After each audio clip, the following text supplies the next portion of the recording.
Man, disc golf's great. It's super cheap to do, gives me lots of exercise and a way to clear my mind, gives me that daily dose of nature and some sunshine.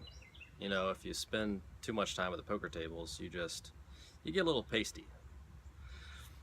Today I'm gonna reflect on my happiest poker memory, but let me set the stage for you first. It's 2016. I'm freshly married. I have $17,000 in student loan debt, and I'm way behind in payments, and the interest rates are just hammering me. I have a job, but it's at a car dealership, and I'm in the service department. So I'm making like $10 an hour, but at least it's something. Now, I still like to go and play poker when I can, and Cherokee, North Carolina is about 4 hours away from me. And when the circuit comes through, it's like a poker mecca. It's huge. So I asked my manager if I can get off for it, and this is way in advance.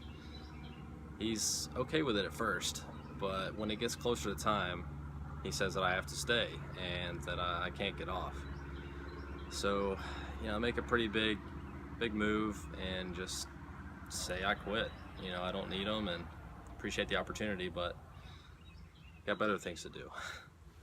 So I go to Cherokee with what little money I have, and normally I just play the cash games, but I've been trying tournaments here and there, and I have never bagged in a tournament at this point. So I decided to fire event number 2. It's a $500,000 guarantee for a $365 buy-in. So potential for a huge ROI. I'm going to tell you the rest of the story in Cherokee. Like I said, it's 4 hours away and it's beautiful. I'm not going to bother describing it for you, so I'm just going to show you. We'll see you there. Alright, so here we are, Cherokee, North Carolina. This is actually the place that I stayed when I came to Cherokee to play this tournament. I came in yesterday and played some cash, and then somehow landed a free hotel stay, so it's pretty lucky. Did well in my cash game session, and then I saw a helicopter touring company outside of the casino, and I thought, well, I don't have a drone, so what's the next best thing? So I jumped in there and asked them what the rates were. There were 3 other people already in there talking to the guy, and they said if we have one more, they'll cut down on the price, and they asked me if I wanted to tag along with them. So obviously I said yes, and now I'm going to show you some footage of Cherokee and the surrounding area, so check it out.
So, I'm in this tournament.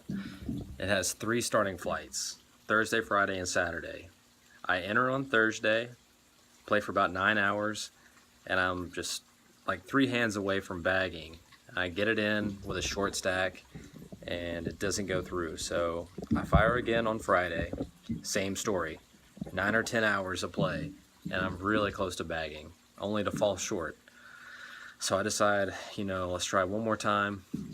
Saturday I enter, and we find a bag. You know, 10 or 11 hours later, we bag an average stack. 2,400 entries in this tournament.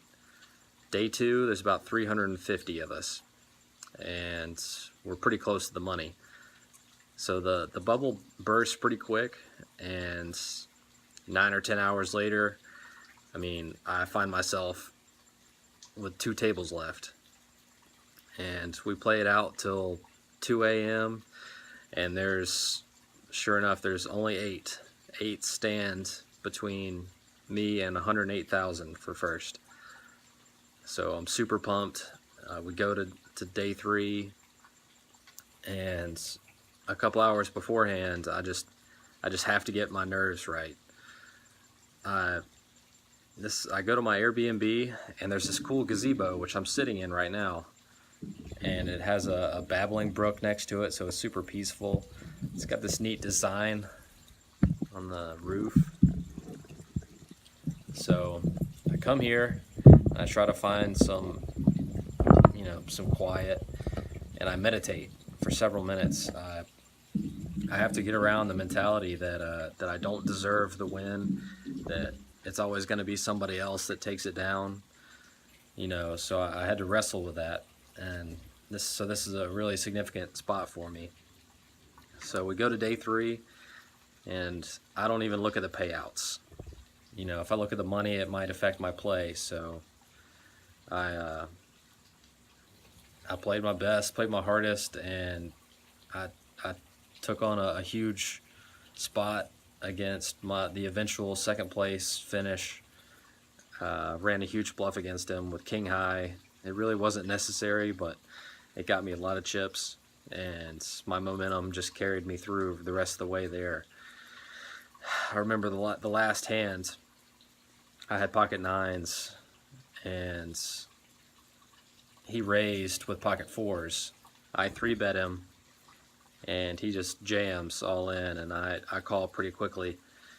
See that he's dominated, and just watch the run out, the flop, turn, and river come, and I can't believe it. You know, I stand up, and I'm looking down, and I'm hyperventilating, and it's like an out-of-body experience. And then I just let out a huge howl. You know, I yell, and it's funny because everyone else had a rail but me, because I didn't really know anybody at the time. I was always a loner, you know, going solo on these trips, and so there were people on the sidelines with signs cheering on their friends, and I didn't have that, which it was okay. You know, I was never been in that spot, but yeah, I took the ring, and I was just a feeling like no other. And yeah, it changed my life for forever.